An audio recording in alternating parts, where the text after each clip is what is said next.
Good afternoon, everyone, and welcome to UMRA Reads discussion of The Code Breaker, Jennifer Doudna, gene editing, and the future of the human race. What an interesting read. Would someone like to go first? Okay, I'll take the bait. Good. I loved the book. I haven't gotten through it because I'm just so lost and wonder at the science of it. I also feel that it is wonderfully written by an author who is able to make engaging book and an explanatory book of such a complex thing. I'm writing my memoir now and trying to do something about explaining things about DNA and RNA. And it's nowhere near I'm trying to make it readable and engaging, but it's nowhere near what this author has been able to do. So that's one thing, is how excellently written it is. And the other thing is it is really a key to so much forthcoming work and advancement in biology and medicine. And then thirdly, it is a wonderful explanation of the joy and happiness of doing scientific research, and also the personalities of the people doing it and their interaction. So on all fronts, it's an excellent read, and I thank whoever recommended it. Mm-hmm. Yep. Well, this was the second time I'd read it. I read it right when it first came out. And then I guess was that a couple of years or so ago. And I sort of remembered some things, but not completely. So I did listen to it again, but it is long to do that twice. I'm not sure now in retrospect, but I can talk about it better now. But and I agree with you that it's very well written. There's a lot to be learned. And he probably couldn't shorten it at all because it's a long story and many things were involved, and when COVID came and all, if you're going to really give the whole picture about the sort of the competition between the investigators, that was really interesting, how it works, okay, so-and-so called someone to get their paper reviewed early and you could be mad about it, but this is part of the game, and Jennifer had done it herself, so you kind of get into the whole picture of it. It a little bit to me felt like kind of like a busman's holiday sort of thing. I'm retired now. I was never in a lab, never wanted to do lab work, just not up my alley. I was always clinical, so there's a lot there for me to learn, but the whole scientific thing, and I could certainly remember things about clinical trials, that they may refer to here, that it, you know, it almost felt a little bit like when I was working and reading things for my knowledge to use in my work, and here I am about 6 or 7 years retired and doing it again, but for a different reason. And so that, lessened it. I don't really mean to sound very complaining, but I'm just trying to give my overview of how I got through it, and I guess lastly, it really did show how to, I believe, to achieve at that level of, well, achievement and pursuit and getting the proper people in your lab and collaborating and always going to the meetings and calling people and always answering your emails, to keep the whole thing going. It takes all your time. And one of her collaborators, I think, had said that sometimes people ask her, well, what kind of a home life do you have? And that friend had said, but this is what I love to do. It's got to be more than just a job that sort of ended up taking a lot of time. I think for everyone that was a high achiever that they, pictured here, this was all they could or wanted to do in life.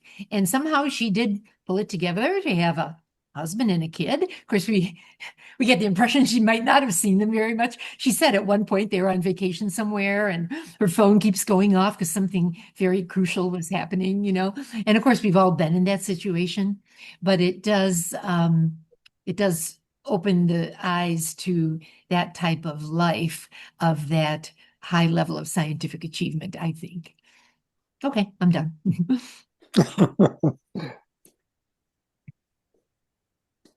Well, these are good summaries. My thought was it's a long book and pretty sciencey, Yeah.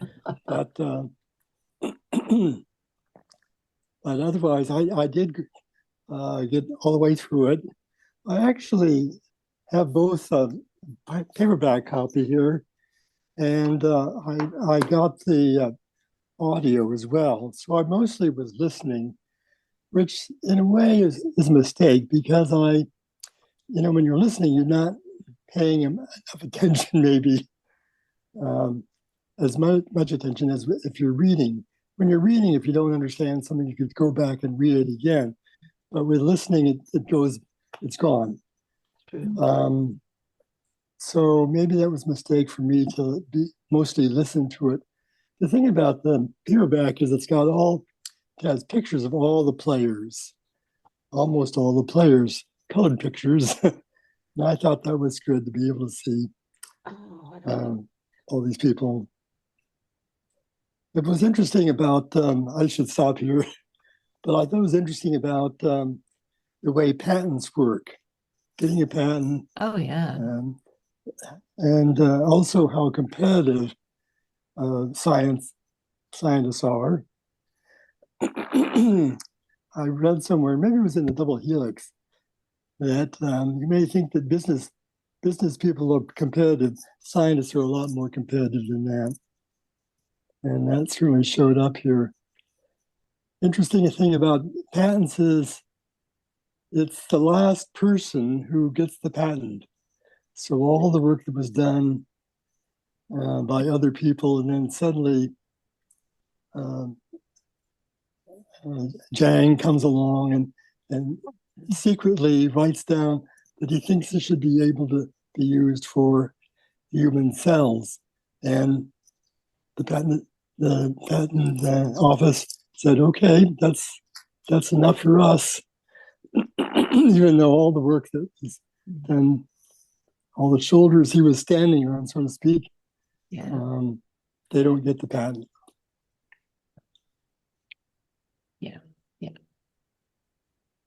Yeah. I noticed another thing about the patents is that when it's individuals at universities, there's a lot of ego involved. Mm-hmm. Companies sort of don't pay that much attention. One of my friends at GE was an inventor of polycarbonate, a particular polymer plastic that's used in a lot of things. But anyway, mainly it's used on the front of cars, covering the headlights. That plastic is polycarbonate. It's very tough. And anyway, this friend, Dan Fox, invented it for GE. And about the same time, Bayer, the big German company, chemical company, also came up with the invention. And these companies don't let the egos fester. They immediately did cross licensing and saved a lot of money, a lot of court costs. And in fact, it turned out that the Bayer patent was the valuable patent, and GE was able to, because of cross licensing, is able to actually make it. And so most of the polycarbonate in this country, not all of it, but most of it's made by, GE hardly exists anymore, but anyway, made by the inheritor of those patents. Yeah. It's funny when you started your summary by saying it was difficult, down to the, because it was so, it broke it down to very high level of detail. And sometimes I would find myself, because I listened, but I also had the book, so I could look up things if I really wanted to.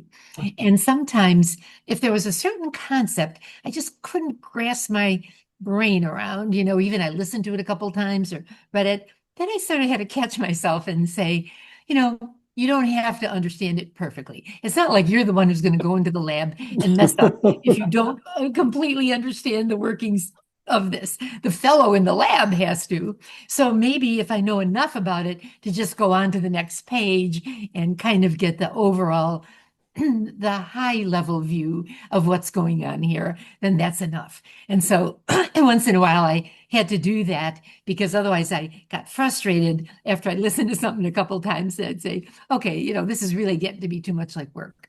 Let me just move along. Mostly I could understand and absorb it, but these little bumps in the road, I just had to keep it going, So Yeah, those were my thoughts too. mm. In fact, I was hoping maybe today, what really is CRISPR? Oh. What does it look like? Um, you know, I actually think that the hero here might have been Fran- Francisco Mojita. Mhm. He's the one who really discovered the idea. He also coined the name, but Oh, yeah. that was some doing to figure out, looking at the DNA, I guess it was the DNA, or maybe RNA, and seeing those certain segments that popped out as being something special, and and then deducing that these were things put together by bacteria in their defense against viruses. I think anybody. I think that Doudna and Chapadier probably did deserve the Nobel Prize. Certainly Doudna, but I think Mojita deserves a Nobel Prize. So the Nobel Prize are going to be announced another week or so, early October.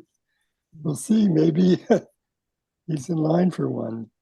I don't know. So anyway, what is a CRISPR? Anybody figure that out? So Monica, do you Well, know? it's a rep of most genes are just they have a sequence of letters in them, but the CRISPR, they found that there's a portion of it that repeats itself. And there's just like 8 little letters in it, but a sequence of 8 letters and another 8 letters and another 8 letters and another 8 letters. It's very unusual.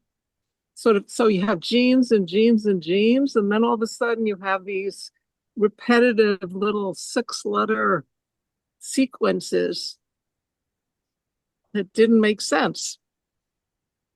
So it's a palindrome. So it's forwards and backwards the same. So maybe that's the Or P of I forget what, it has a name yeah. that the name describes it.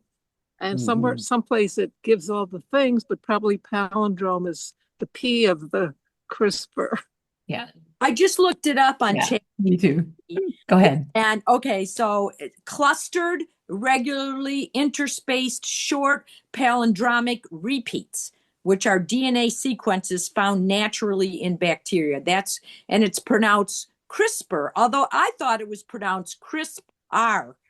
I don't know why I thought it was, but it is pronounced CRISPR, like with an ER. Mhm. So, anyways, that's what that stands for, if you want to remember that. So it's relationship to viruses. So when a new virus comes, do they add to the CRISPR? Yeah, somehow the bacteria figures it gets exposed to some new DNA from the virus that comes in, and is able to take a piece of the piece of that DNA and make RNA that's complementary to it and remembers it by inserting it into its own self.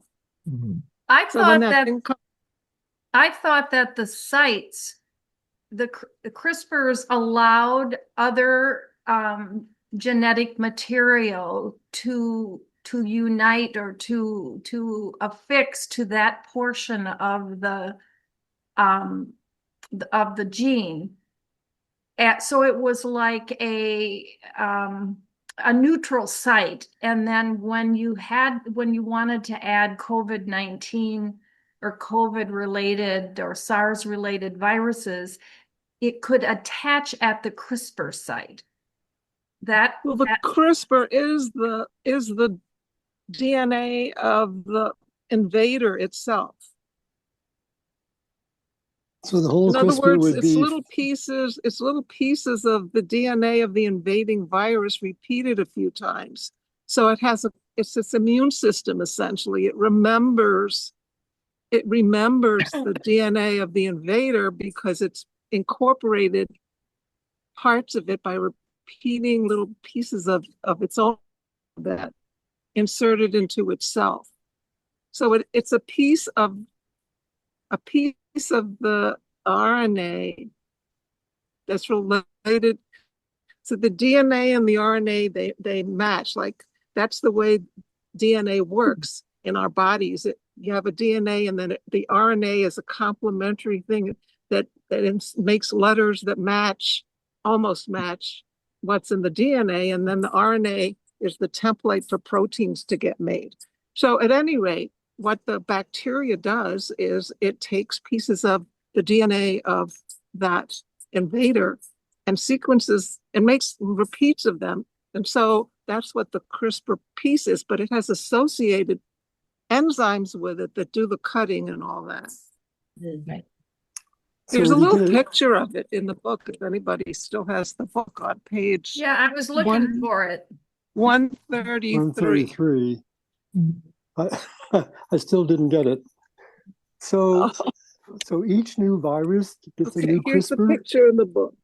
Yeah, it didn't help for me. Let's see. Yeah. Right. I saw that. I'm not sure what's cutting.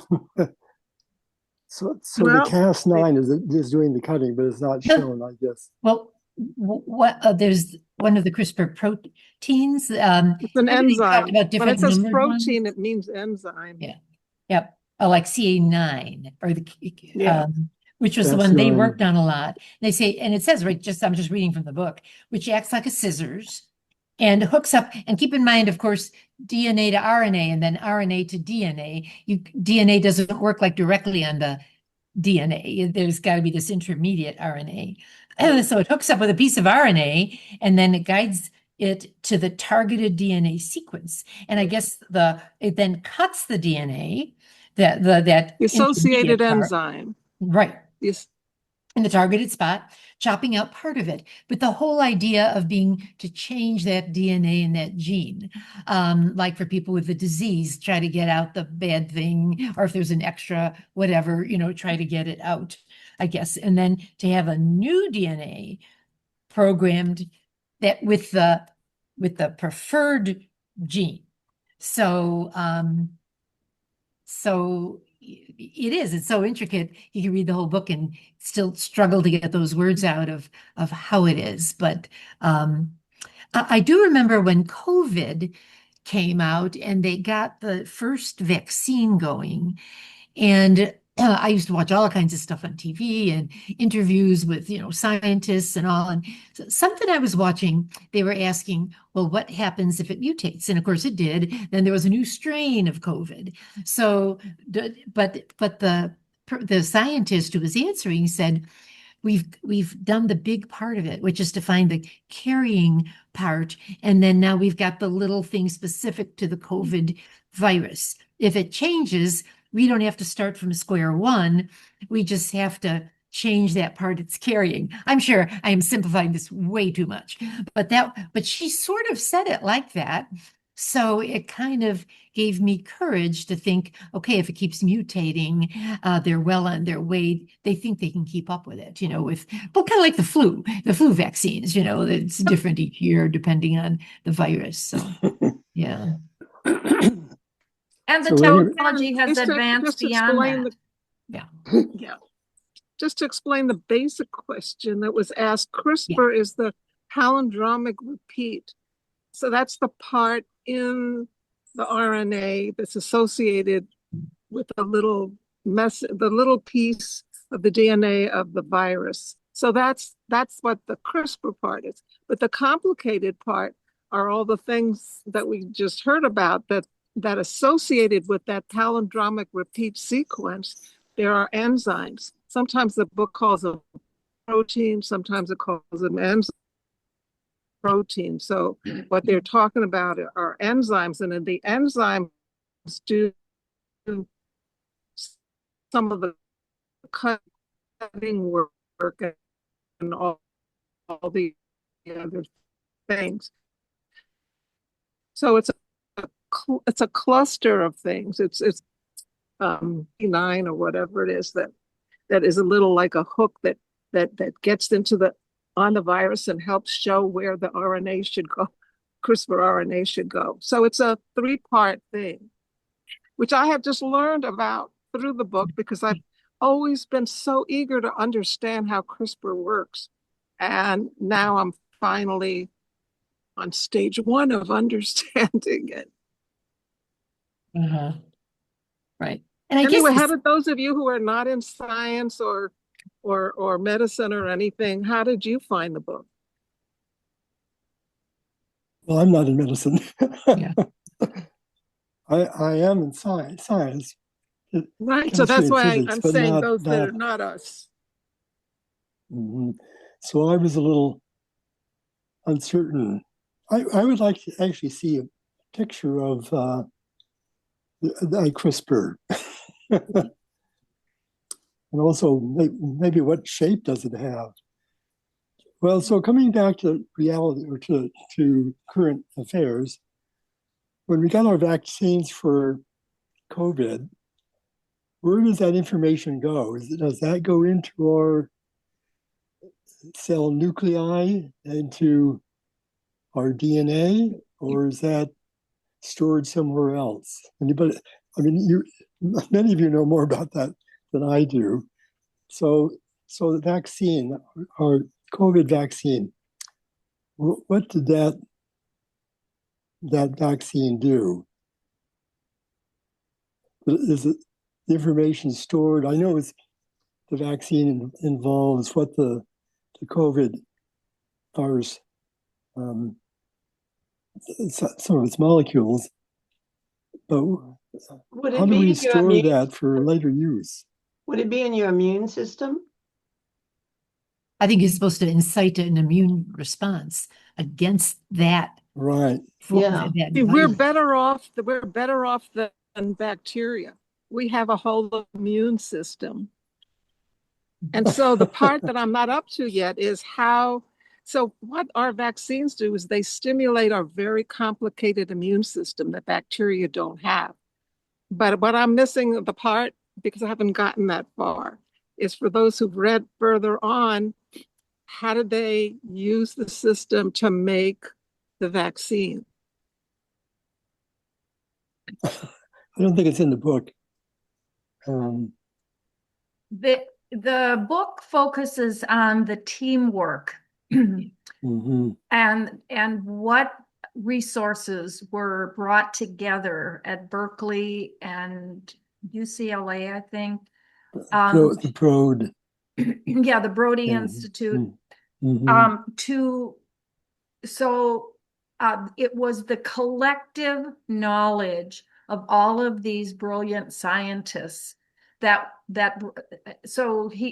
author describes how everyone came together and shared their various areas of expertise to then promote the technology required to produce a vaccine that would combat the virus. So I'm not sure that you will or the author describes specifically the mechanism or the reactions that happened, the editing, the splicing. They talk about editing and splicing, but they don't go into the detail of the how it happens.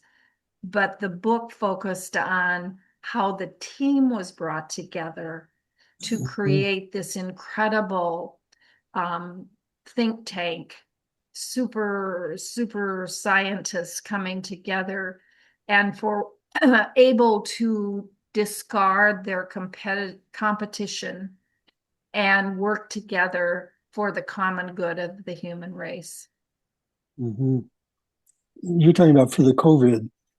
Yeah, in the end. Mm-hmm. But so, Monica, I'm not sure that it I'll will get to answer it. that specific question, although, so I'm a quasi-scientist. I have done some research, but in the education field and in other areas of dentistry. So I know about the scientific method, and I know about how things should happen and what goes into a research project. So I found this absolutely, I was just riveted. I couldn't wait to read the next chapter and to learn about all the players in the process, to learn about her love of how her love of science was ignited by reading the Watson Crick book on the double helix. That then inspired her, how she had to face the challenges of being a woman in a male-dominated field.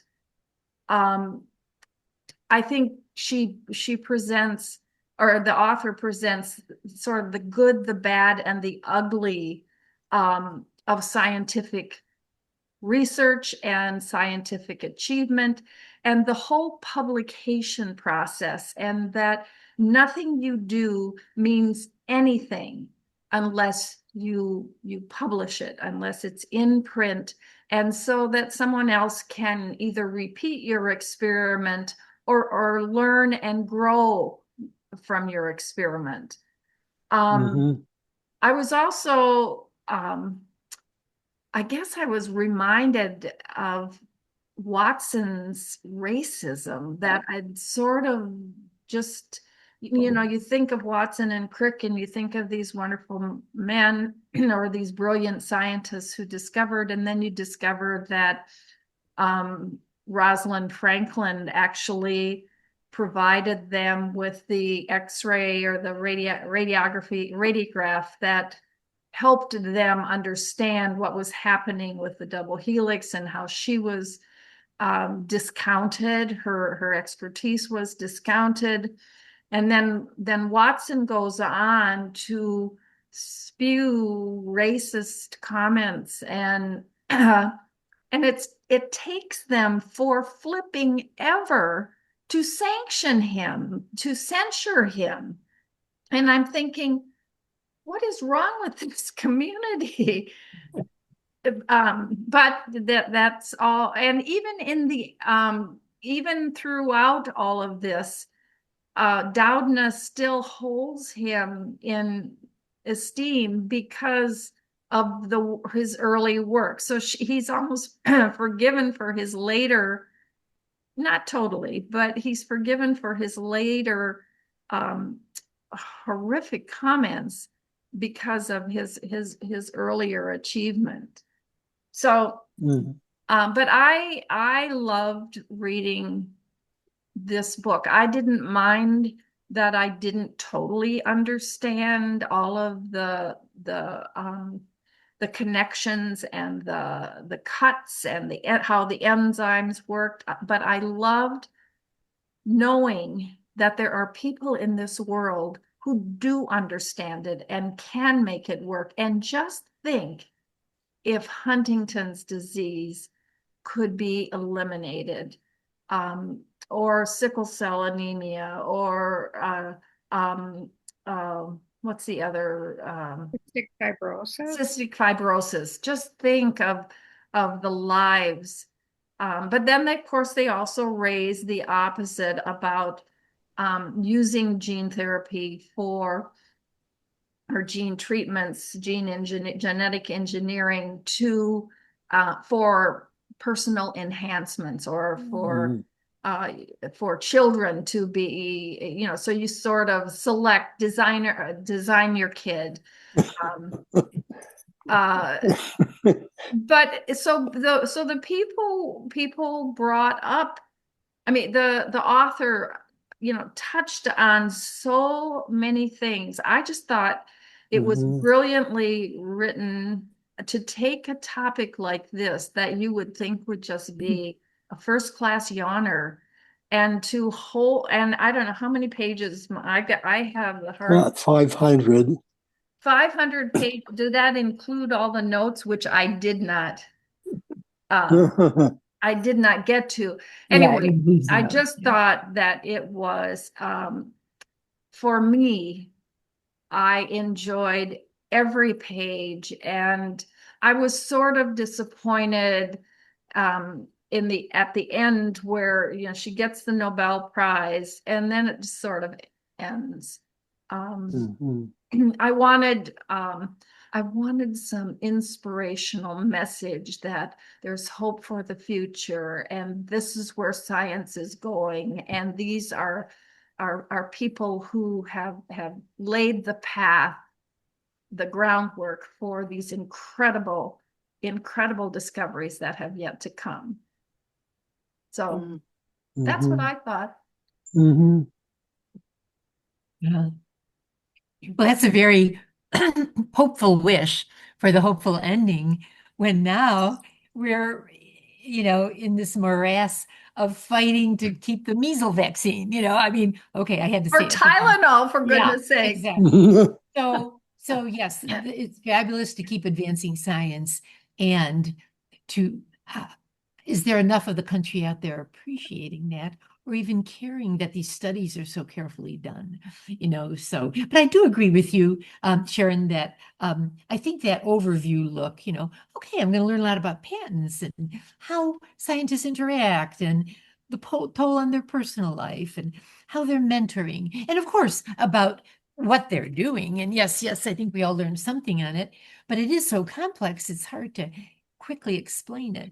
I think if my purpose was to understand the scientific way CRISPR acts and, you know, just the scientific thing in the lab, you're almost better with a simpler book, a shorter book, something geared, like almost, sometimes they write short, simpler versions of things for like younger people or teenagers, you know, introduction to such and such.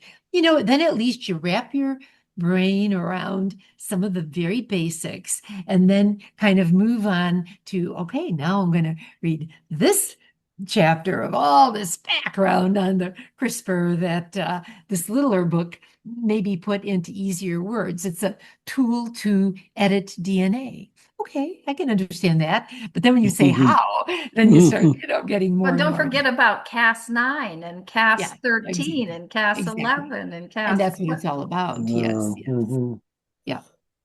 Well, I did have the feeling that what you said, Susan, that, well, okay, since I don't have to go in the lab and do this, I guess it's okay. I don't quite understand it.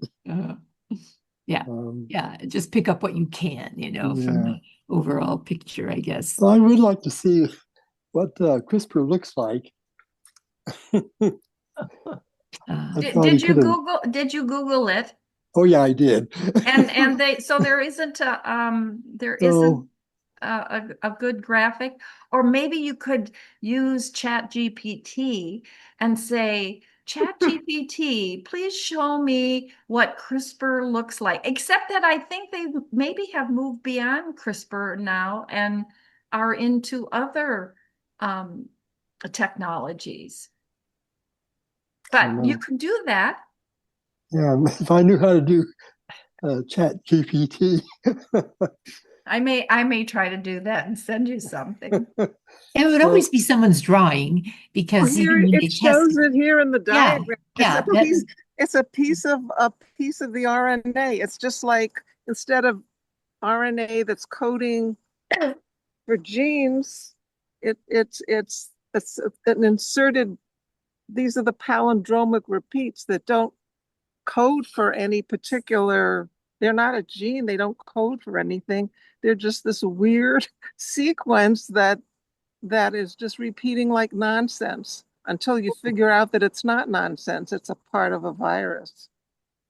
and somehow they manipulate it to target, to get it into the DNA, to target this area that they want to Mhm. change. But yeah. So the COVID tests, so one of the things that they worked on, I'm talking about Doudna and her team, were tests for COVID. So we all got a test. Mhm. It came through the post office, I guess. Everybody got a tester. Was that from Doudna's work? Anybody know? Would that what? I didn't hear your question. Well, so we I mean, I all heard what you got, said until the end. I think it's sitting up. I've never used it. But are you saying that did Doudna's group create that Yeah, test? that's the question. The rapid test for if you have COVID, is that what Yeah, you're I asking? think, yeah, Yeah. isn't that what you're asking? Yeah, Who was responsible for creating the rapid tests that we all received? Yeah. And I think her lab, they were doing a lot of work, but I'm not sure that she ever or I listened to some of it and it was a female narrator. That's why I'm Mhm. thinking she. yeah. But I think that the author never really said, and we have X, Y, and Z to thank for the rapid COVID tests that we received. Did It could be. anybody? The book was copyright 2021 and was mostly written before that. Maybe 2021 was too early for him, the author, to include um, the later days of COVID. Well, it says here on page 430, it talks about the at-home tests. And it says that the CRISPR-based tests are cheaper and faster than conventional PCR tests. Well, PCR tests are, oh, you're really taxing my brain, but there's something to do with you take a little chunk of the material you want to make, it uses the antigen, and somehow it's able to make thousands and millions of copies of it. So if you have the antibody or you're looking for whether it's infected you, I guess maybe they're made out of like antibodies or some chemical that recognizes these multiple millions and thousands of fragments of the virus. Mm-hmm. But that's on page 430, which I haven't got. No, page 430. If you want to read about it, I haven't gotten that far. And the whole thing about vaccines, has anybody read that chapter? Oh, I listened to I it. read the whole thing about the. Anyway, what did those of you that aren't so interested in the technical details? I heard one person give a beautiful explanation of why she liked it. How about everybody else? I enjoyed the book. I just finished it this morning about 6 a.m. I had about 25 pages to read. I said, I'm going to finish it. And what you're asking about the last about the vaccines, the last part was really talking about how they were developing the testing for it. Mm-hmm. And the most efficient testing for COVID versus the actual vaccine. And I was a little disappointed because I wanted to know more about the actual vaccine development and like how that all came together. But I don't know if I missed that or if it kind of just jumped forward or that wasn't the concept of this book and what they were trying to portray. I also learned a lot about the science industry in an industry kind of way that and combining with academia that I didn't know all the like the big players, I guess, of who were the like the places and the I love the pictures too, Richard. I love the pictures because I'm looking at these young people and thinking, how are they so smart? I mean, they're brilliant, right? And so I was glad I could like put a face to, you know, who this person might be. And interesting enough, I did have the thought, and that was as well, Susan, with science, that most of the people, or not most of them, but a good majority of them were international folks that had come here to be schooled and stayed. And I had a little like, what if those people don't want to stay here anymore? They can't stay here anymore. I just kind of projected more into where is science going, because all these young, bright people, where are they going? What do they think? You know, I went down a different path. So that was one thing I did think about. But the book itself, the whole idea of how she was a woman that really move forward in a man's field, it kind of, when that shouldn't have been happening. I mean, in the years of when, you know, she was actually doing her work, it's like she really endured a lot and didn't seem to be letting that stop her at all. It just like, you know, like, oh, you know, almost like it was a non-entity for her to think, I'm doing my science, and, you know, if you men are caught up on, you know, you're a man, go ahead, be with it, because I'm, you know, it was just her love of science, I think, that equaled the playing field at that point. So I did learn a lot. I did have a little trouble, and I was glad I read it and didn't listen to it, because I was like, wait, who is that person? Who are they affiliated with? Because so many names, and you know, some of the names were, you know, names that were, you know, commonly that you could remember. And so I would go back to say, okay, that's the guy that was her mentor, or that this was the kid who mentored under her, and kind of figure out how all those people all came together. So I would have never read this book on my own. Like if I saw it in a bookstore, I wouldn't have went, oh, let me read that. Yeah, you know, that looks really good. Not in a million years. But once I started reading, I was hooked, and to know more about it, and it has inspired me to, you know, to stay with finding out how things are moving in the gene editing kinds of situations with diseases. I have a sister. I have had two sisters with the SOD1 ALS gene, which is genetic. And one has died, and the other one is progressing in her disease. So I have a personal interest. And I was genetically tested to, and I don't have the gene. And the ethics part of it, of even personally for me to think about, do I want to know that or do I not? And what they were talking about, gene editing, different types of you know, can you move that out of your genetic code by gene editing? And so it was interesting to me on a personal level. Could they edit that? If you knew you had the SOD1 gene for ALS, could that be edited? Could that be genetically edited? And interesting, my niece, this is a little off topic, but if you're interested in like the next level and the ethics part of it, my niece, which would be my sister with ALS's daughter, is in childbearing age.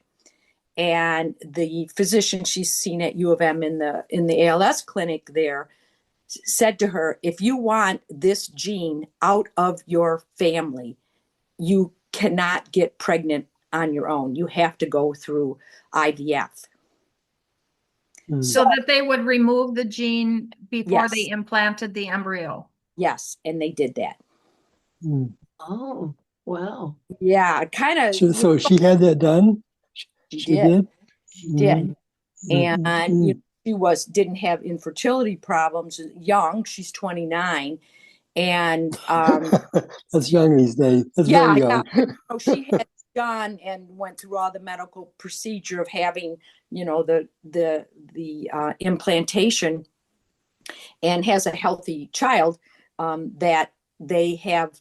Well, what they did is that they took 8 embryos and fertilized 8 embryos, and then they could tell which ones were genetically not good. And so and she didn't want to know if she had the gene or not herself, but she must have the gene because she had 8 embryos and only 2 of them were viable, which statistically it should be higher than that. And so she opted not to know why the other ones weren't good. So she kind of genetically was tested, but she, in her own mind, she didn't want to know at that level. And she's young. I said nothing, but she has a healthy baby. And without that kind of genetics, and that wouldn't have happened. You know, so now she doesn't have a child, she knows, with ALS. So has the baby been tested for that gene? it was before it was implanted. Yeah. Oh, So it was implanted, tested for it before they implanted it. So they wouldn't have put in, if you want to say, a bad there. So yeah. So it's not to the stage yet where they could cut it out. It was to the stage where they could test the dividing cells, That's right, whether or not they had the gene. if they had the gene. So it's a little bit different, but there is still that ethical. Oh, absolutely. Like, you know, and I guess the question for me, and, you know, thinking about all that, is that, you know, they have had the resources of the University of Michigan. They had the financial resources, you know, all those things that, you know, people either have or they don't have. And they were able to do that. And I'm happy. I mean, I'm happy. But the ethical piece of it, you know, like, is that available for everyone? Yeah. Well, that's why they had several chapters in this book on that very topic in various different examples of how you could use it. And she kept saying it really bothered her that those with more money, more access to medical care. Yeah. And so poor people and Black people who typically don't have the same access to medical care, everybody else can be, you know, creating or saving their children from diseases and all, and these people wouldn't. So how can even the playing field? And yeah, but that's even a bigger picture, of course, for all of medicine, but certainly in this case too. Yeah. And even simpler, it's not simpler, but a current ethical problem, and for a few decisions, is whether the whether the embryo or the little group of cells are going to have Down syndrome or Mongolism. And a lot of people are tested very early in their pregnancy. And if they're going to have a child with Down syndrome, they have to make the decision whether to abort it or not. And some people choose differently. Some people say yes. Other people say, no, I don't. I'm going to carry this to term. And the whole idea of the book said that about 2/3 do. Yeah. And 1/3 2/3 doesn't. do what? Abort. Abort. Because I actually looked that up and I saw some things that said, you know, 80, I sort of couldn't believe it. I thought I misinterpreted it, but I guess close to 85% of people who are tested early know they have a Down syndrome baby, abort that baby. Yep. That's just higher than I would have thought. Yeah. Yeah. Mm. So, yeah. So there are certainly good things that could be done. And ideally, because other people argue, well, if you can improve someone's life by preventing them from having a disease or doing something genetically, why wouldn't you? Well, then we just talked about why wouldn't we? Is it okay to do it just for those who can buy it, who can afford and have that available to them? But Well, don't necessarily take advantage. Like my wife's one of my wife's cousin has a Down syndrome baby. She knew it was coming, and that baby is not a baby anymore. I think she's 35, but um, I was mistaken. I thought that Down syndrome kids didn't really live beyond about age 30. But I Yeah. learned with this cousin, they live to ripe old ages. Oh. She's getting a little difficult right now. The cousin's daughter. Anyway, she decided not to abort it. She knew, but she didn't want to abort it. Mm. So she's raising her now into her 30s. What kind of life do you think that person has had? Well, not especially good. Of course, she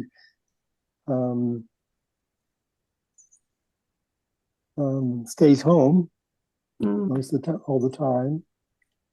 And in fact, my wife and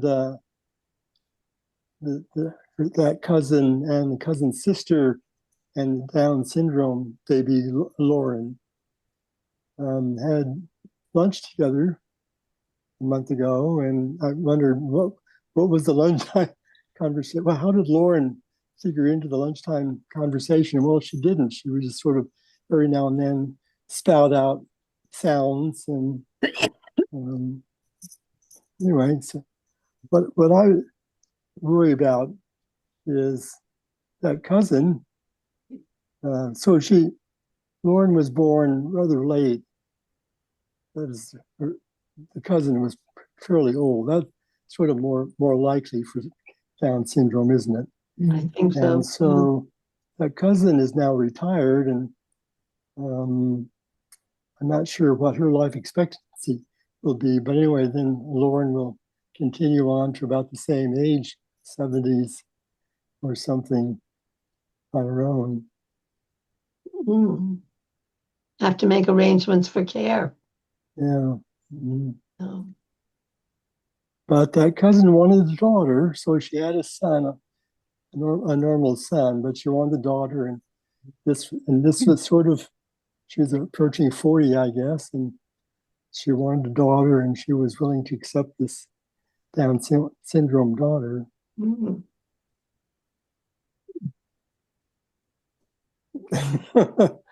Not easy. No.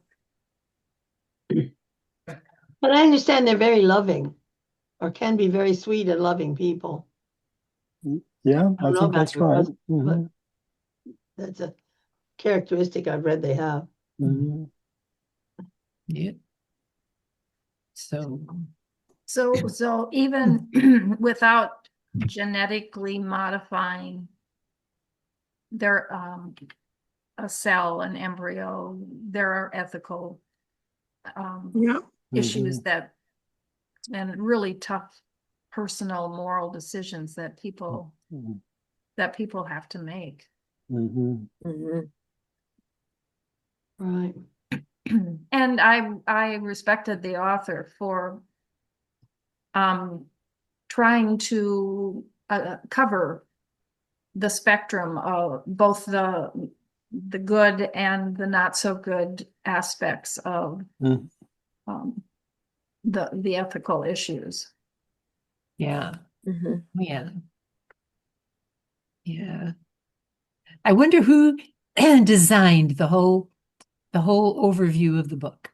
I mean, certainly I'm sure Jennifer had some input into it, but the author probably did too, and probably had a lot more time, and maybe said, okay, here are all the important things I'd like to touch on, and maybe he just went through her, as she told her story over time, and he picked out the things that he could expound on. I don't know. It'd be interesting to see that whole process because it was so complex, and he talked to so many people. To track all these people down, I thought took a whole lot of effort. Yeah. I Mm. imagined Editors and helpers. Yeah. Well, you're right.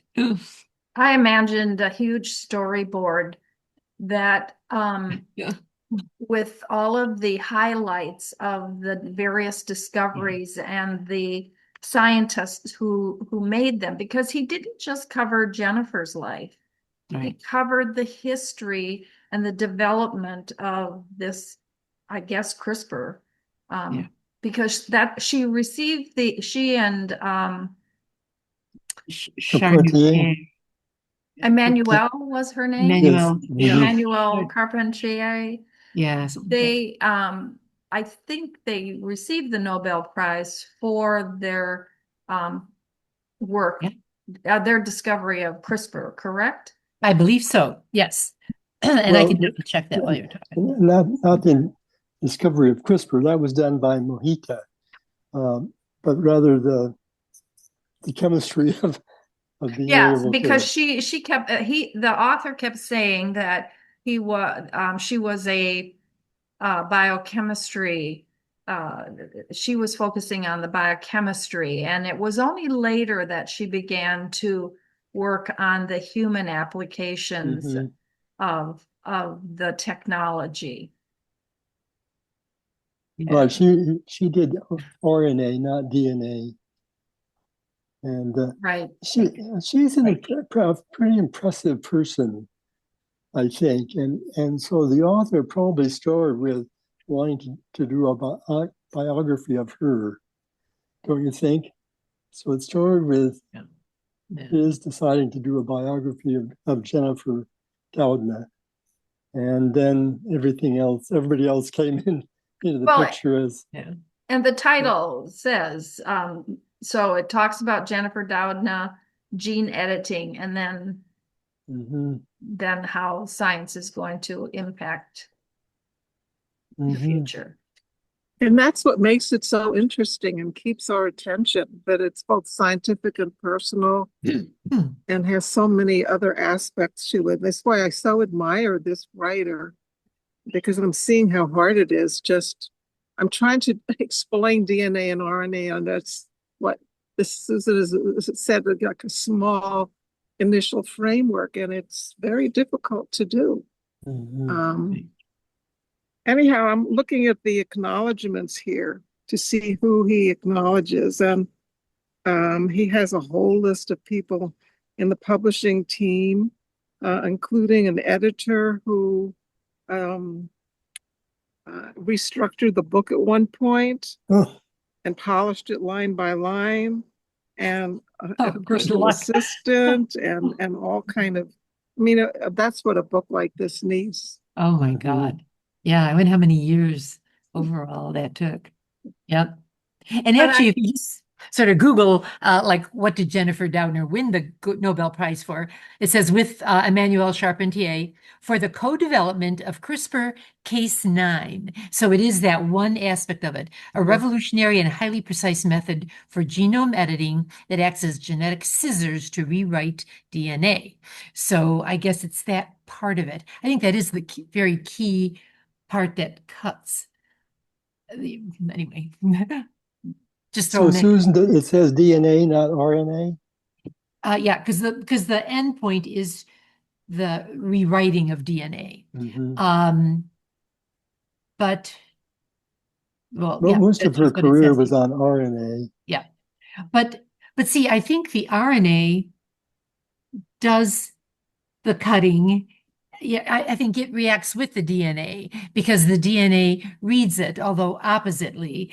So they're complementary. Yeah, that's the word. They're complementary. So one chain Yeah. if you know one chain, it can make the other chain if it has the right Yeah. chemicals in it. Yeah. All right. I'm going to Google one other thing while we're talking. And so the Cas9 is the enzyme that's associated with the palindromic repeats, which is the piece in the RNA.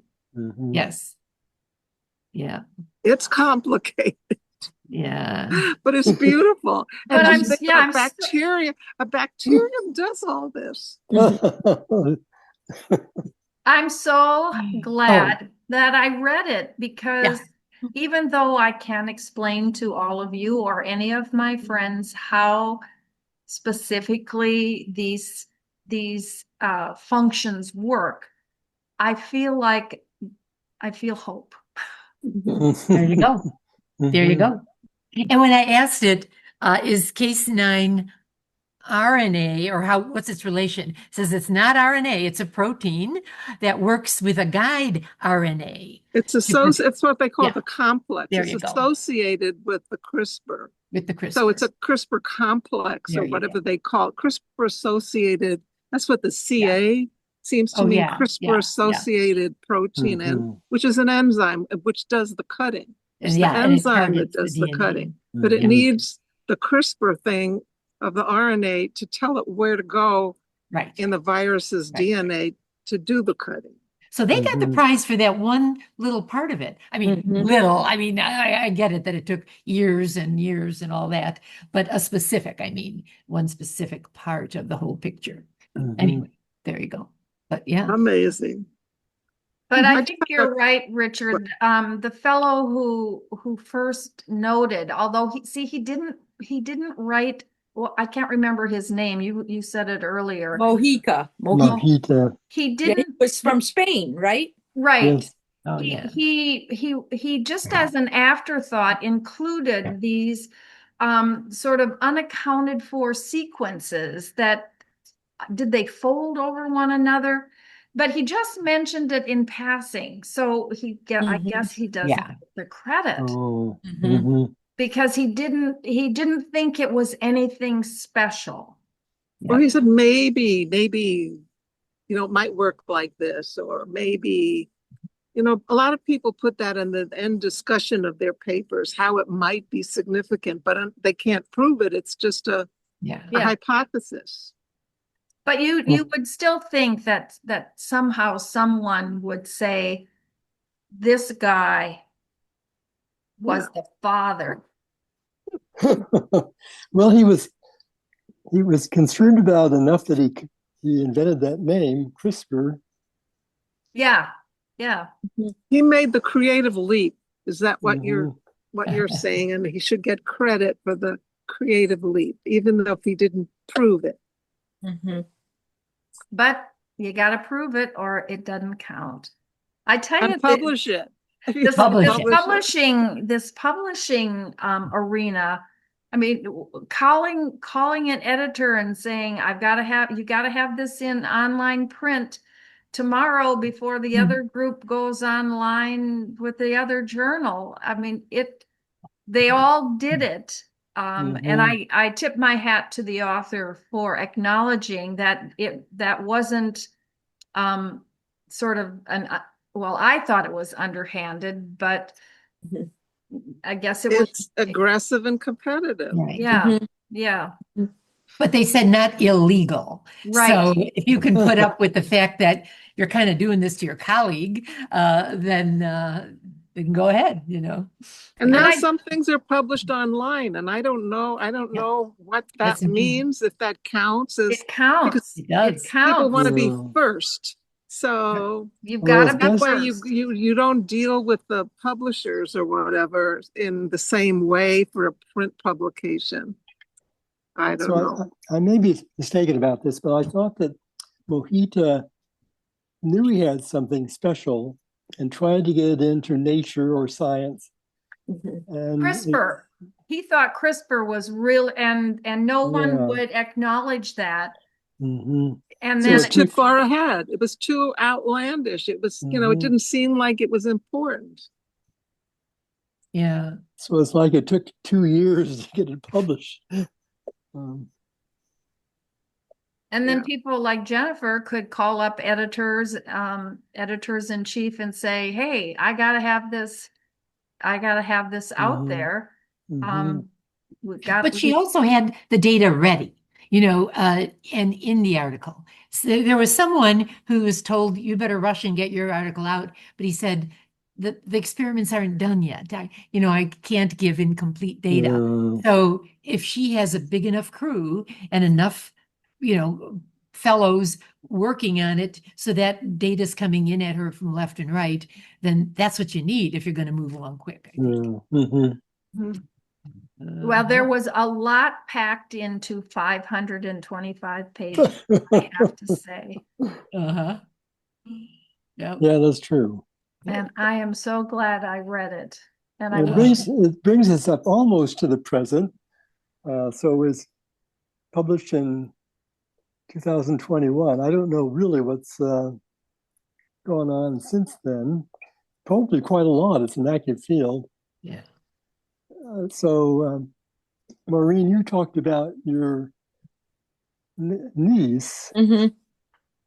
and so that's more recent than what was in the book, I think.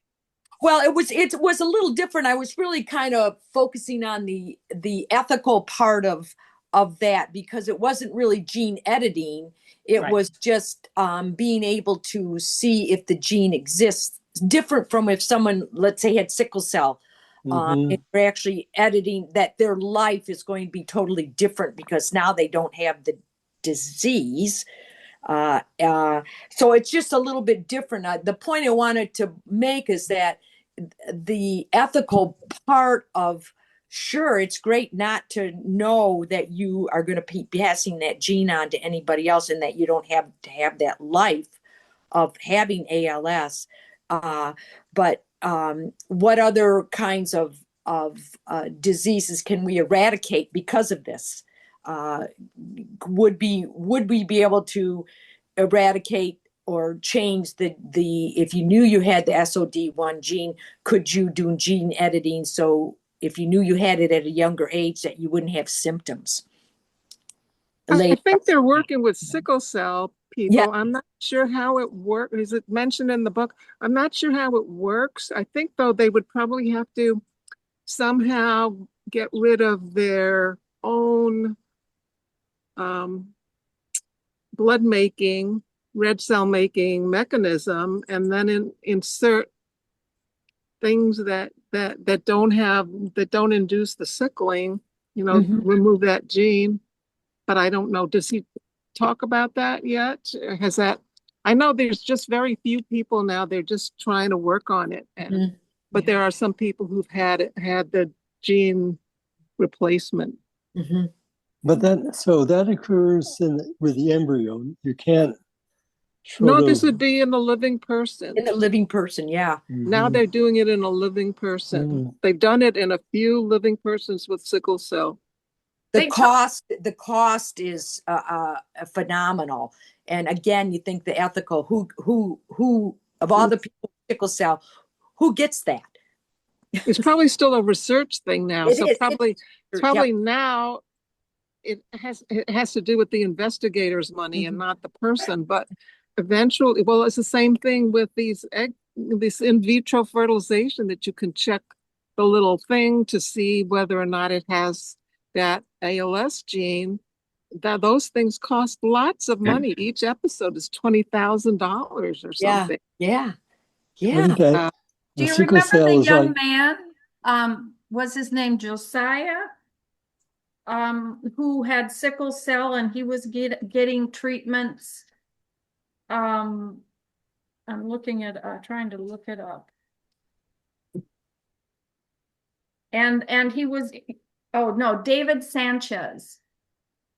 And he was interviewed at one point in time because he was getting this genetic infusions, I think.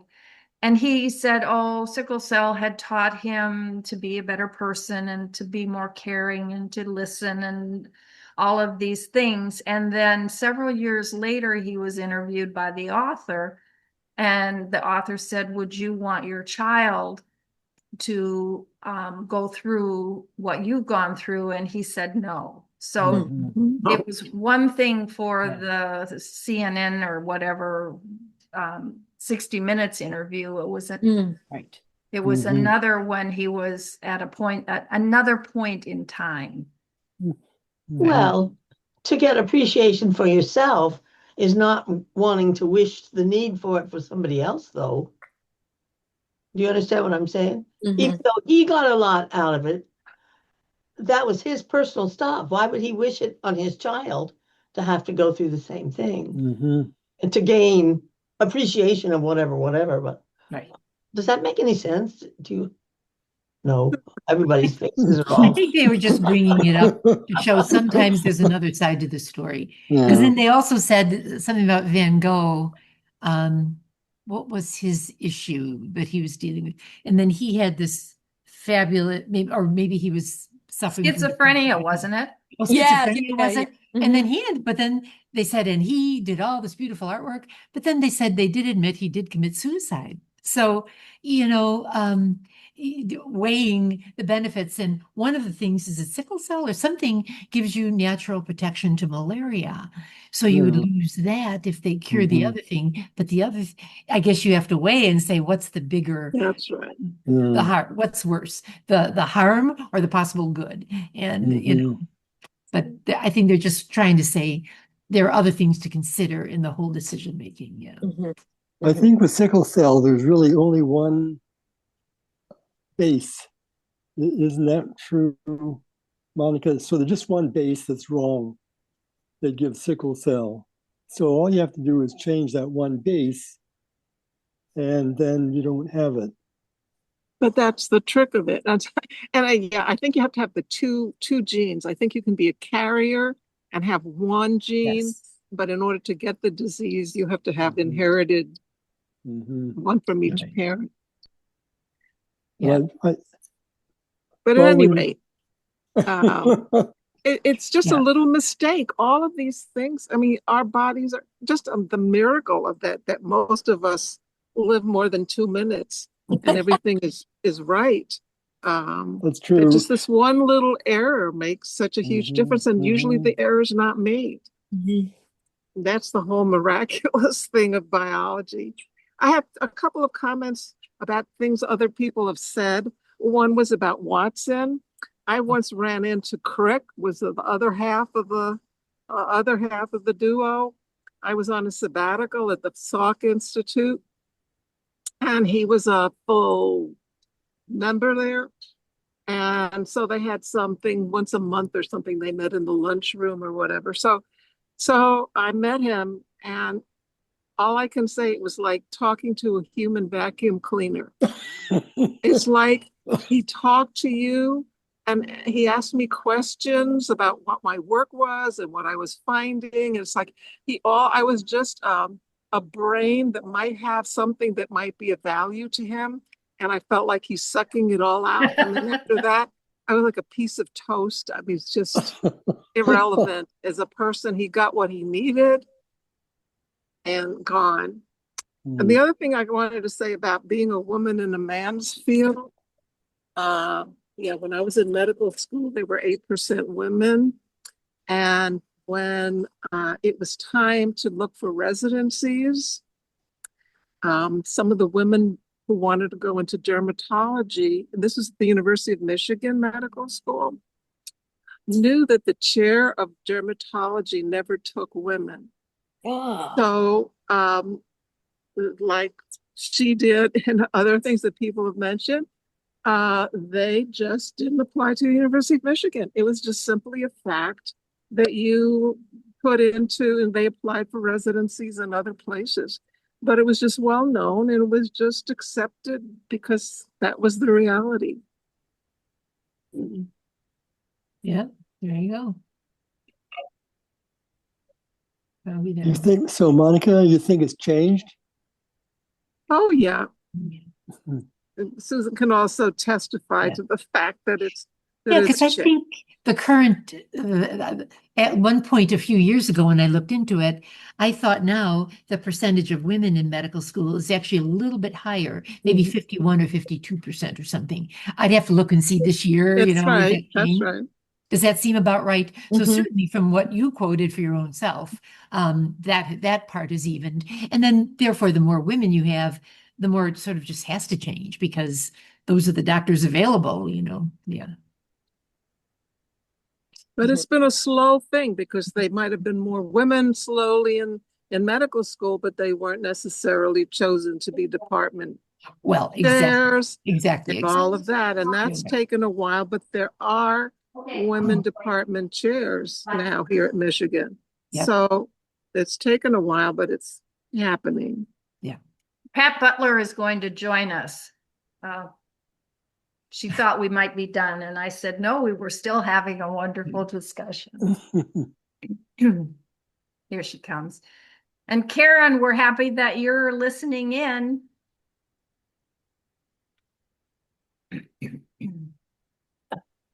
Thank you. I have to be honest, I haven't read it. And I'm listening and enjoying, and it sounds like an enticing, if complicated, book. But I did check up on CRISPR, and it's being used now very frequently. I do know people who are using it. It's still the modern thing. It's slowly what? It's still being used. It's considered modern. Nothing, Mhm. according to Dr. Google, has taken over. Yeah. Oh, yeah. Okay. But I felt I didn't have anything to contribute since I had.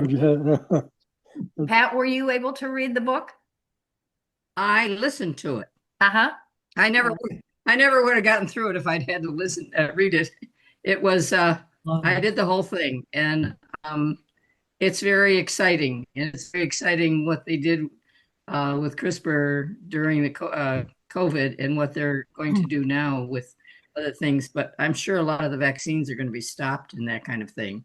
But it was very complicated and a kind of a lot of repetition, but I really enjoyed it. So yeah. I was going back and forth to Beaumont Hospital because I had a sick friend at Beaumont and I was staying there overnight. And so the hour and 10-minute drive back and forth and back and forth and back and forth, I was able to get it read. Otherwise, I would never have gotten it read. So I'm glad you capitalized on the opportunity, but how's your friend? yes. Your friend doing okay? What? No, It's your she friend. passed away. How's your friend The faring? friend you were visiting. The friend I visited was in the ICU Yes. and she passed away. She Oh, was very, very sick. sorry. And she was on dialysis and she was on intubated and all kinds of things. And they determined her bowel had died and she would not have done well. And she was at times conscious and she would shake her head or nod her head. And when they said, do you want us to go on? She shook her head no. So yeah, You was can very, live very, with very sick. yourself because you have done a fine thing. You can live with yourself. You've done a fine can. thing by being Yes. involved and caring in that way. Right. Yep. There were about 6 or 7 of her friends that were there and came and went, and it was very nice. And it was we really banded together. So yes. Anyway, it was an interesting book. Doudna was certainly on top of everything, and it was exciting. So yeah. What did everybody else think? Sorry, I was so late. We had a radon mitigation system put into the basement yesterday, and the basement is in a great upheaval, and so we were working to clean it up, and so I completely forgot about the time. So yes. So Well, I We think loved it. we Yeah, were it sounds good. fascinated and intrigued and yeah, as Monica said, many of us loved it and some of us really liked it. And more than one of us did not read it. but I love the discussion. Oh, you didn't read any of it, Marjorie? I didn't. No, I didn't. It's sitting in there on the stool, but I Uh, didn't get it picked up. No. Right. Yeah. Yep. Okay, we're kind of wrapping up, but But I enjoyed the discussion. Right.